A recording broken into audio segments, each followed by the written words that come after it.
दीपमाला देवी जनसुराजी हैं, बोचा विधानसभा के भावी प्रत्याशी हैं। पहचान के मोहताज नहीं है।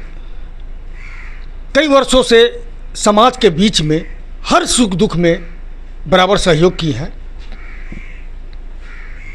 काफ़ी स्ट्रगल कर रही हैं, काफ़ी मेहनत कर रही हैं जनता के बीच में।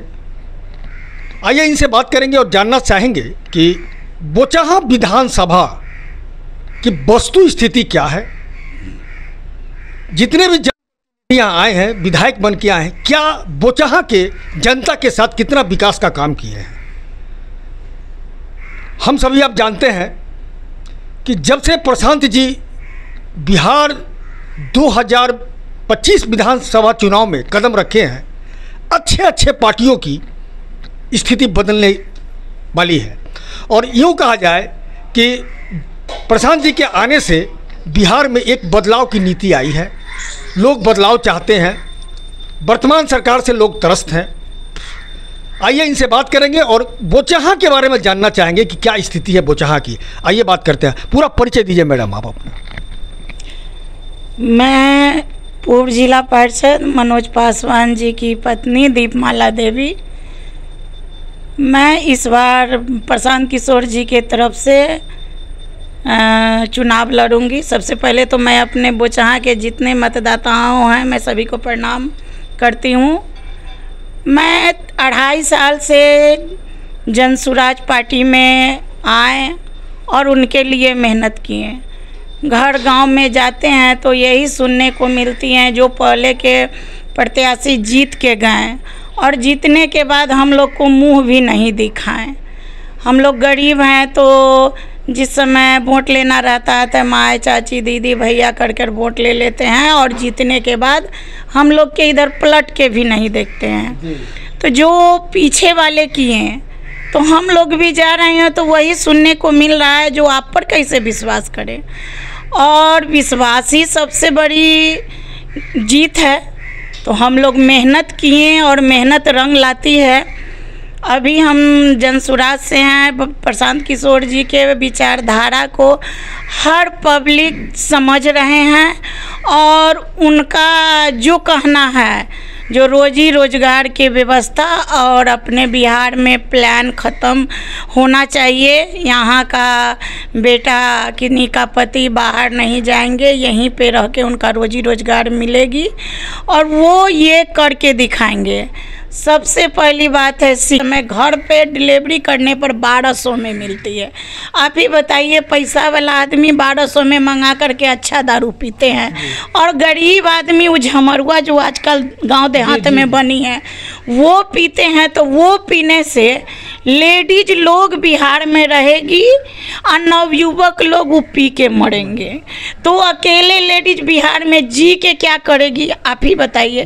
इसके लिए जब नीतीश जी दारू बंद किए तो बॉर्डर से बिहार में दारू आता कैसे है, इन पे उनको गौर करना चाहिए। राजनीतिक और प्रशासनिक दोनों मिले हुए हैं तब तो आ रहा है। अब ये तो उन लोग का मुद्दा है।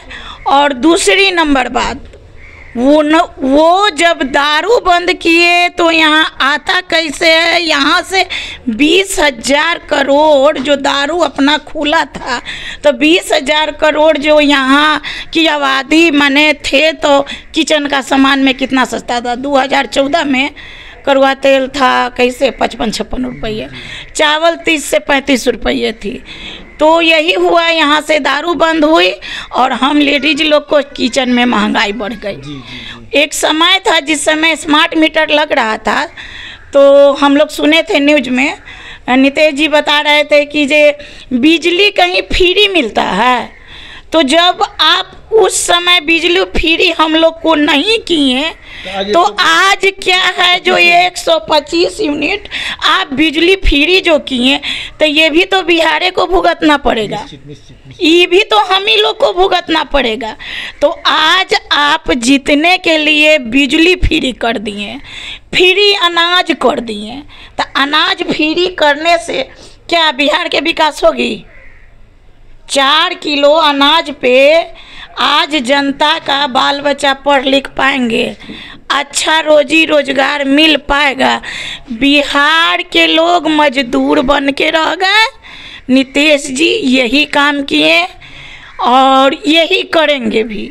अभी ये 20,000 के परिवार लाभ कार्ड निकाले हैं, तो वो हर जीविका दीदी में 10,000 के कार्ड निकाले कि जो हम आपको 10,000 रुपया देंगे प्रलोभन जी जी। और वो भी वो रिटर्न लेंगे। लेकिन मेरे प्रशांत किशोर जी तो नहीं कहते हैं कि हम आपको फ्री में दे रहे हैं। उनका यही कहना है जो दारू का पैसा जो यहाँ 20,000 करोड़ जो आएगा, वो पैसा वृद्धाश्रम में 2-2 हज़ार रुपया वितरण कर दी जाएगी। और इनका सरकार बनने पर 1 से 2 घंटा के अंदर में दारू यहाँ खुलेगी, जो यहाँ का भाई लोग अच्छा दारू पिए और स्वस्थ रहे। धन्यवाद। एक चीज़ और हम जानना चाह रहे हैं आपसे कि यहाँ पर क्या माने विकास कैसे, देखिए सभी ये तो प्रशांत जी का कहना है कि हमें सड़क, पानी, बिजली ये तो समस्या मूलभूत है, लेकिन मेन समस्या जो हम लोग के यहाँ है, तो अभी आपकी क्या स्थिति है शिक्षा की? कहाँ है? आप सरकारी स्कूल के बच्चे को खड़ा कीजिए, जो 9th में जो बच्चा होगा आपको 5 के सवाल नहीं बता पाएंगे। यही करते हैं। शिक्षा है कहाँ? मैडम लोग अपना मोबाइल चलाते हैं, सर मोबाइल चलाते हैं, बच्चा लोग अपना खेलता है, खिचड़ी खाते हैं और घर में चलते बने। गांव देहात में जाके देखिए छोटे मोटे रोड वूड है, सब तो मुखिया फंड से, जिला परिषद फंड से बने हुए हैं। अभी भी जो विधायक फंड से बनना चाहिए। आप अय्यापुर के हाल देखिए, नाजीपुर का हाल देखिए, ऐसे कई रोड है जो आपको नहीं, सत्यानाश हो चुका है लेकिन बना हुआ नहीं है। आज देख रहे हैं कि रोज उद्घाटन कर रहे हैं, कभी कुछ कर रहे हैं। तो अभी तो उनको वोट लेना है ना। आज उद्घाटन करके पब्लिक को मूर्ख बनाएंगे। आचार संहिता लगने के बाद पब्लिक अब इतना मूर्ख नहीं है, जो आचार संहिता लगने के बाद कै गो काम होगी। बोर्ड लग जाएगा, पब्लिक को लगेगा कि जो ये बन जाएगा, लेकिन आचार संहिता लगने के बाद तो कौन फिर विधायक बन के आएंगे, तो वही करेंगे। चलिए, जनता यहाँ आपको मैंडेट दे देती है, आप यहाँ से जन स्वराज पार्टी से जीत जाती हैं बोचाहा विधानसभा में, तो पहला प्राथमिकता कहाँ से शुरू करेंगी आप? मैं अगर क्या मैं जीतूंगी ही जी। जितना इस बार जनता उब गई हुई है अन्य सरकार से, या जो जीत के गए विधायक उनसे उब गए हुए हैं, एक बार हमें भी चांस दे रहे हैं। मैं जीतूंगी तो पहला तो शिक्षा, जो शिक्षा रहेगी तो रोजी रोजगार आपसे आ पाएगी, और जब रोजगार आएगी तो बिहार में बदलाव आएगी, गरीबी दूर होगी। दूसरा है, मैं माता रानी से प्रार्थना करती हूँ जो मेरा सीट है, मैं सदा अपने जनता के बीच रहूँ, उनका सेवा करूँ। इस बार मैं इतना गांव-गांव घूम के मैं मेहनत कर रही हूँ। आज 1 दीपमाला हूँ, कल मेरे साथ 100 दीपमाला हुआ। मेरा यही सोच है, मेरा यही। हम ये जानना चाह रहे हैं आपसे कि जैसे आपका बोचाहा विधानसभा है, कृषि प्रधान देश, भारत हमारा कृषि प्रधान देश है, यहाँ पर बहुत सारे हमारे ऐसे भी किसान हैं जो कृषि पर आधारित है, उनके लिए आज भी कमी है। जो बड़े आदमी हैं उनका बाल बच्चा अच्छे स्कूल में पढ़ते हैं, अच्छा नाम कमाते हैं, छोटे लोग को औकात नहीं है तो सरकारी में भेजते हैं, सिर्फ खिचड़ी खा के वो लोग आ जाते हैं। 9वां तक तो आराम से निकल जाते हैं, और बस मैट्रिक में जाते जाते वो लोग कुछ आगे बढ़ अपना डिग्री नहीं ले पाते हैं। तो इनके लिए कहना है, अभी जो वो निकाले हैं जो 1,000 अभी कार्ड जो बन रहा है, परिवार लाभ कार्ड, जन स्वराज परिवार लाभ कार्ड जो बन रही है, उसमें पहला है उनका काम जो रोजी रोजगार के लिए वो यहीं पे 12 से 15 हज़ार तक के नौकरी वो देंगे, जो काम करेंगे उनको। 1,000 रुपया जिनके घर में 2 बच्चा है, 1,000 रुपया उनको प्राइवेट स्कूल में पढ़ाने के लिए प्रशांत किशोर जी देंगे। 2,000 रुपया वृद्धा पेंशन जैसे ये लागू किए, तुरंत नीतीश जी 20 साल से थे तो 5 साल पहले कर दिए रहते तो सोचते कि जनता के लिए सोचे, लेकिन ये तो अभी पार्टी पे तुरंत 1100 रुपया लागू किए हैं, लेकिन इनका सरकार बनता है तो 2000 रुपया हर वृद्धा पेंशन हर वृद्ध को मिलेगी। और छोटा मोटा बिजनेस करने के लिए 1 लाख से 5 लाख तक ये लोन देने का काम करेंगे। पर देंगे? ये लाख में 4,000 ये साल में लेंगे, मतलब 4% पे ब्याज देंगे। और प्लान यहाँ का ख़त्म होगी। और मेरा कहना है, मैं इस बार यहाँ का विधानसभा चुनाव जीतूंगी भी और ज़्यादा बहुमत के साथ मैं सीट ला करके और बिहार बदलने का काम भी करूंगी। हम जानना चाह रहे हैं कि जिस तरह से बिहार में जातीयता काफ़ी माने, क्या लग रहा है आपके बोचा विधानसभा में? ऐसा कोई जातीयता नहीं है सर। मैं इस बार दावे के साथ कह रही हूँ कि हम इस बार आरजेडी से 50% से ज़्यादा वोट लाएंगे। जातीयता अब नहीं, मतलब आरजेडी का आधा वोट आप काट लेंगे, ताकि आरजेडी वाले भी उब गए ना। आज 20 साल नीतीश जी को देखे, 15 साल लालू जी को देखे, सबको तो जनता लोग देखबे किए हैं। प्रशांत किशोर जी नए आए हैं, इनका विचारधारा अभी सब लोग को अच्छे लग रहे हैं। तो बिहार बदलाव भी ज़रूरी है। और नाम के आप भी जानते हैं कि नाम का दारू बंद हो गई, लेकिन काम का दारू होम डिलीवरी चालू है। उस समय 300-250 भी तो देखिए ना, अभी जगह जगह यूरिया बंद है। आज हम लोग के पानी बंद है तो यूरिया बंद है। जो यूरिया भी जो झमरुआ जो बिकता है तो उसमें यूरिया सुनते हैं कि डाल के बनता है, तो इसलिए अभी यूरिया बंद है। यूरिया बंद होने के कारण अभी अपना मशीन से लोग पानी पटा रहे हैं और खाद के लिए बउआ रहे हैं।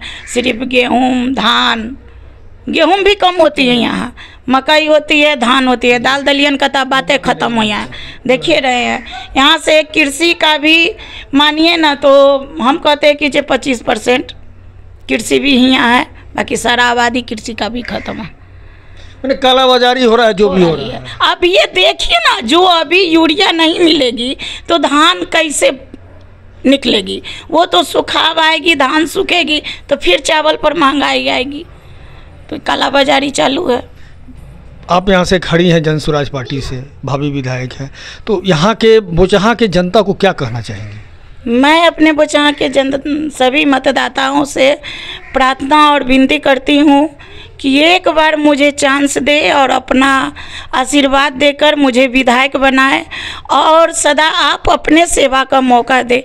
हम भी सुनते हैं कि जे रमई राम जी 40 साल रहे हैं, कोई मुखिया को सुनते हैं 25 साल रहे।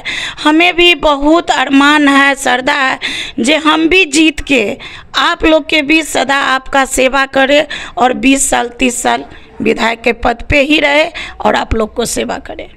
देखिए, इनका सेवा का भाव है, सही है, लेकिन जो स्थिति हमारे यहाँ बिहार में बदलाव की रेखा चल रही है, प्रशांत जी का जो विज़न है वह विज़न है सड़क, नाला, पानी, इन चीज़ों से हट करके उन्होंने शिक्षा के क्षेत्र में पलायन, जो हमारे बिहार से ट्रेन में जो जितने भी हमारे यहाँ ओकेजन आते हैं, पर्व त्यौहार आते हैं, उसमें वो पूरा एकदम एक बोरे की तरह लोग कस के हमारे यहाँ आते हैं। इन चीज़ से निजात दिलाना चाहते हैं, शिक्षा के क्षेत्र में करते हैं। और आपके अभी जो हमारे भारत कृषि प्रधान देश है, उस पर कालाबाजारी जो हो रही है खाद बीज को लेकर के, इस पर रोक लगेगा। इन सब चीज़ों को देखते हुए आज प्रशांत जी के साथ ये कहीं ना कहीं देखने को लग रहा है कि जनसैलाब साथ में। ये 2025 का आने वाला चुनाव बताएगा कि क्या प्रशांत जी का पंचम लहराता है कि नहीं। सहयोगी के साथ Abhay Kumar Shrivastava, TV on India News, Muzaffarpur.